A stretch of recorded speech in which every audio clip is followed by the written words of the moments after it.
देखिए आस्था जी, जो तमाम मुद्दे अनुराग भदौरिया टीवी पे गिना रहे हैं, मैं उसकी मेरिट पे नहीं जाता, उन मुद्दों की गिना रहे हैं। आखिर उन मुद्दों की चर्चा करने का स्थान कहाँ पर है? सदन होता है। 25 करोड़ उत्तर प्रदेश की जनता इंतजार करती है कि सत्र आएगा और सत्र में उसके हित के विषयों पर चर्चा होगी, बिल पास होंगे, उनके समाज के अंतिम छोर पर खड़े व्यक्ति के लिए योजनाएं आएंगी। लेकिन श्री अखिलेश यादव और समाजवादी पार्टी जो जब सत्र चलता है तो सड़क पर बैठे रहते हैं, और जब सत्र नहीं चलता है तो कहते हैं चर्चा नहीं होगी, टीवी डिबेट पे हल्ला मचाते हैं। लेकिन इनका दोहरा चरित्र सामने है। आखिर जब सत्र है तो अगर सरकार से ही सवाल पूछना, मैं कहता हूं कि ठीक है, तमाम चीजें आप जो कह रहे हैं अगर वो सही है तो सवाल कहां पूछा जाएगा? टीवी चैनल पर मनीष शुक्ला से सवाल आप पूछेंगे कि आस्था कौशिक जी से पूछेंगे? वो तो स्थान जहां था वहां आप पहुंचे नहीं। आपके 3 बार के विधायक और भारतीय जनता पार्टी के विधायक अरविंद गिरी जी, आज उनको श्रद्धांजलि भी देनी थी, फिर भी मानवता के नाते भी अखिलेश यादव नहीं गए।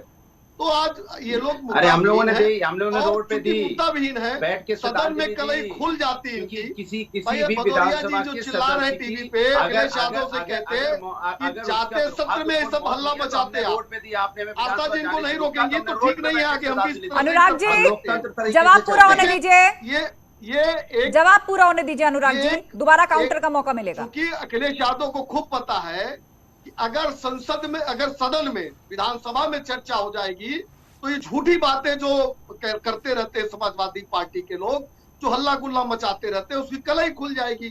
तो सत्र चलेगा तो जाना नहीं है, और जब सत्र नहीं होगा तो कहेंगे ये मुद्दे वो मुद्दे। तो ये इन्होंने बनाया है। अच्छा एक बात और है, जब इनकी सरकार थी उत्तर प्रदेश में आस्था जी, तो कभी सत्र चलाने में दिलचस्पी नहीं थी अखिलेश यादव की। 5 दिन का अगर घोषित करते थे तो 2 दिन में खत्म कर दिया करते थे सत्र। तो कभी आदत नहीं रही है घर के बाहर निकलकर विधानसभा तक जाकर ठीक है मनीष जी के मुद्दों पे चर्चा करने की आदत विपक्ष में रहते हैं। ठीक है मनीष जी, आ गई आपकी बात। हाँ बोलिए अनुराग जी, 20 सेकंड, फिर सुरेंद्र राजपूत जी के करूंगी मैं। जनता पार्टी के प्रवक्ता से मैंने सवाल पूछा कि लोकतांत्रिक तरीके से अगर समाजवादी पार्टी के विधायक विधानसभा जा रहे हैं तो आपने रोका क्यों? उनके पास जवाब नहीं है, क्योंकि आप लोकतंत्र की हत्या कर रहे थे। आपने कहा कि अरविंद गिरी जी की मौत पे हम लोगों ने वहां श्रद्धांजलि दी, रोड पे दी, आप सदन में नहीं आने दोगे तो हम रोड पे देंगे। हम देंगे ना, हम आपकी तरह थोड़ी हैं कि हमें किसी से लगाव नहीं है। हम जनता में, सुन लीजिए, अगर महिला भारतीय जनता पार्टी की भी होगी, उसके साथ अन्याय होगा तो समाजवादी खड़े होंगे, चाहे किसी दल की हो, चाहे किसी धर्म की, किसी जात की हो। अगर किसी व्यक्ति के साथ अन्याय होगा तो समाजवादी लोग इसके साथ खड़े दिखाई देंगे। हम ये नहीं कहेंगे कि वो बीजेपी का है कि दूसरे दल का है, हम दल से किसी अनुराग जी, यह मूल सवाल निकल करके आया है कि आपके साथ जिसको आप पदयात्रा कह रहे हैं, जो आप लोगों ने आज प्रोटेस्ट किया, उसमें ये जो लंबी भीड़ नजर आ रही है, क्या ये सभी विधायक हैं सपा के? आप कह रहे हैं कि हम विधानसभा जाना चाहते थे, हमें नहीं जाने दिया गया, क्या ये सब विधायक हैं?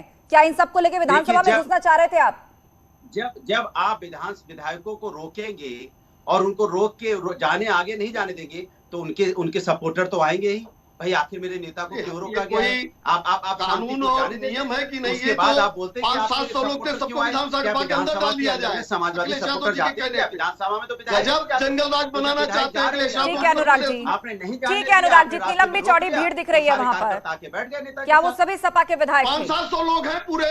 क्या उन सबको लेकर आप विधानसभा जाना चाहते थे? अब आप कह रहे हैं कि नहीं विधायकों को रोका तो वो भीड़ आ गई, तो वो भीड़ क्या छिपी हुई थी आसपास कि जैसे ही विधायकों को रोका गया तो वो भीड़ वहां पे फौरन आ गई? ठीक है, वहां पर लाइव कवरेज चल रही थी, सबने देखा है वो फुटेज, कहां से पदयात्रा शुरू हुई, कौन कब धरने पर बैठा, कितने लोग वहां पर थे, लाइव कवरेज हुई है हर चैनल पे। ठीक है अनुराग जी, बात आ गई आपकी, जो आपने कहना था, जो आपने दलील देनी थी आपने दे दी। बहरहाल ठीक है, रुक करेंगे आप पीयूष मिश्रा जी का। पीयूष मिश्रा जी, सुभाषपा इस बात का क्रेडिट ले रही है कि जिस एसी पॉलिटिक्स को लेकर आपने आरोप लगाया समाजवादी पार्टी पर, अब देखिए सड़कों पर उतरना पड़ रहा है, मतलब गठबंधन दलों ने झटका दिया, उसके कारण आज सड़कों पर सपा नजर आ रही है। असर कांग्रेस पर क्यों नहीं दिख रहा? कांग्रेस कहां चली गई? आस्था जी देखिए, जहां तक समाजवादी पार्टी की बात है, चूंकि हम लोगों का गठबंधन इनसे था पिछले चुनाव में, तभी विधानसभा चुनाव के बाद ही हम लोगों ने राय दिया था कि इनको एसी से निकलना चाहिए। इनको तो पहले हमारे राष्ट्रीय अध्यक्ष जी का धन्यवाद देना चाहिए कि आज इनके राष्ट्रीय अध्यक्ष जी ने हमारे राष्ट्रीय अध्यक्ष जी की बात सुनी, लेकिन गलत टाइमिंग पर सुनी। और जो दूसरी बात कह रहे थे भदौरिया जी की इतने लोग को क्यों जाते, तो अभी वो बात आई गई है सामने कि इनके जो जवानी कुर्बान गैंग है और जो फ्रंटल वाले नेता लोग हैं, छुटभैया, वो सब भी आज गला चीख के खूब फोटो सेशन करा रहे थे, हमको जाने दिया जाए, हमको जाने दिया जाए अंदर। तो इससे कहीं ना कहीं तो जाहिर सी बात है कि भय का माहौल उत्पन्न होता, उसी नाते कानून व्यवस्था को बनाए रखने के लिए ऐसा किया गया।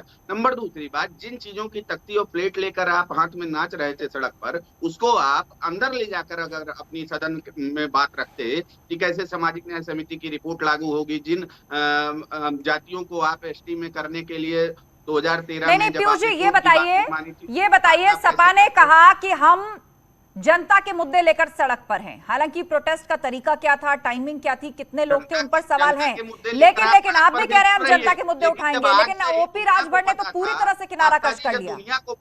आस्था जी, मतलब आपने अपना खेमा चुन लिया है कि आज मानसून सत्र शुरू हो रहा है तो ये नौटंकी आज आपको ही ड्रामा करने की जरूरत पड़ी थी। कल नहीं कर सकते थे, परसों नहीं कर सकते थे, या विधानसभा सत्र के बाद आप नहीं कर सकते थे। तो आपको करना कुछ नहीं है, आपको केवल ड्रामा, समाजवादी पार्टी को केवल और केवल ड्रामा दिखाना है और कैसे हम हाईलाइट रहे, कैसे मीडिया में रहे। आपका कह रहा है कि समाजवादी पार्टी ड्रामा कर रही है, जो प्लकार्ड्स और पोस्टर्स लेकर आज सड़कों पर नजर आई, विधानसभा के अंदर क्यों नहीं अपना विरोध दर्ज कराया? ठीक है, आपकी नजर में ये फोटो थी, पब्लिसिटी स्टंट था और एक नौटंकी थी, इस पर जवाब हम लेंगे। लेकिन सुरेंद्र राजपूत हमारे बीच में हैं। सुरेंद्र जी, एक तरफ कांग्रेस की राष्ट्रीय स्तर पर भारत जोड़ो यात्रा चल रही है, दूसरी तरफ उत्तर प्रदेश में कहीं सरकार के खिलाफ आपका कोई आंदोलन, आपका कोई ग्रुप विरोध करता हुआ सड़कों पर नजर नहीं आता। यहां तक कि किस बात से आप सहमत हैं, असहमत है? ऐसा लग रहा है कि उत्तर प्रदेश को कांग्रेस ने उसके हाल पर छोड़ दिया है।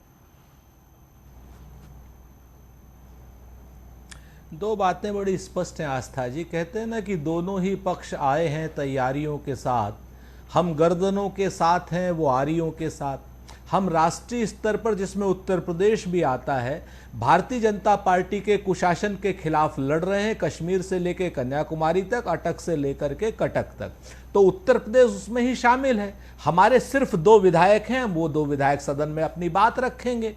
हमारा जो बड़ा स्पष्ट मत है कि भारतीय जनता पार्टी को यह बताना जरूर चाहिए कि भारतीय जनता पार्टी दूसरे की कमियों को शिखंडी बना करके वो और उनके साथी उस शिखंडी के पीछे छुपते क्यों हैं। भाई आप हमें बताइए कि सड़क से अगर कोई आदमी जा रहा है तो आपको विधानसभा तक जाने देने में दिक्कत क्या है, चाहे वो आम आदमी हो चाहे विधायक हो। जब सदन के अंदर हम बात करते हैं तो वहां बुलिंग करने लगते हैं आप लोग बात नहीं, प्रश्नों के उत्तर नहीं देना चाहते।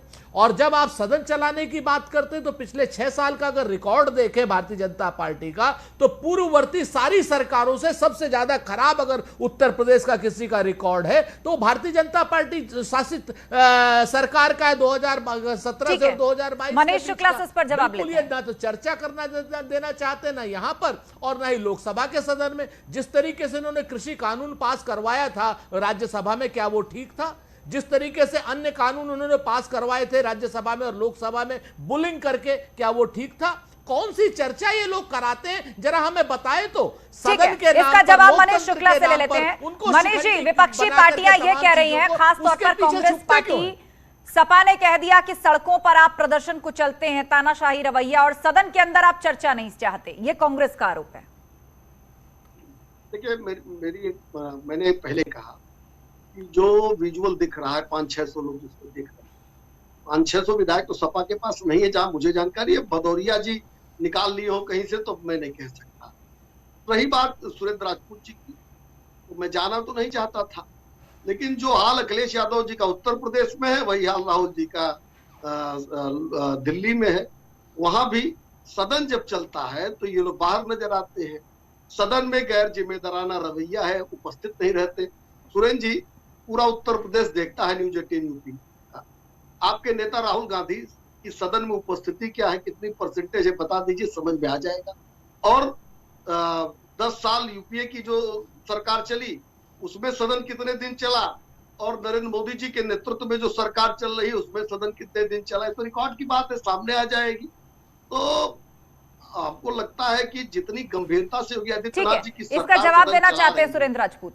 जनहित के मनीष जी एक बार जवाब ले लेते हैं, उसके बाद ब्रजेश शुक्ला जी भी इंतजार मनीष जी बहुत विद्वान भारतीय जनता, हाँ, मैं बहुत छोटी सी बात जवाब देता हूं। मनीष जी बहुत विद्वान प्रवक्ता है भारतीय जनता पार्टी के, तो आपकी जानकारी के लिए बता दूं, राहुल गांधी जी की सदन में उपस्थिति 81% है और नरेंद्र मोदी जी की सदन में उपस्थिति 29% है लोकसभा में। ये आपके यहां के आंकड़े हैं, मेरे नहीं आंकड़े हैं। दूसरी बात, 2014 से और 2022 तक लोकसभा और 2004 से और 2014 तक की जो लोकसभा है उसमें 30% से ज्यादा चलने का अंतर है, जिसमें लंबे समय तक भारतीय जनता पार्टी ने व्यवधान भी किया था 2004 से 2014 के बीच में। हम आपको जिम्मेवारी से कहते हैं राहुल जी की 80% से ऊपर और नरेंद्र मोदी जी की 29% है सदन में उपस्थिति। ठीक है, आप तय कर लीजिए कौन लोकतांत्रिक मूल्यों की बात करता है। 10 सेकंड मनीष शुक्ला जी इस पर जवाब दे दीजिए, फिर ब्रजेश शुक्ला जी क्या रुख करना है। देखिए मुझे पता है कि ये फेक आंकड़े देने में कांग्रेस माहिर है। राहुल गांधी के अरे फेक नहीं, ये लोकसभा के हैं, भारतीय जनता पार्टी के संसदीय कार्य के हैं। मनीष जवाब सुन लीजिए सुरेंद्र राजपूत जी। किस जिम्मेदारी देखिए, अब ये फेक बात करेंगे तो निश्चित तौर पर नुकसान होगा देश के प्रति। ये गलत बात है। जब आप फंस जाइए नरेंद्र मोदी के ऊपर तब फेक, अरे फेक तो फेंकू का है। 2 साल से जिस पार्टी में फेक तो फेंकू का है। अब आप अभी आपको हम होम मिनिस्टर के भी आंकड़े दे देते हैं। एक मिनट आपस में मत लड़िए, आपस में मत लड़िए।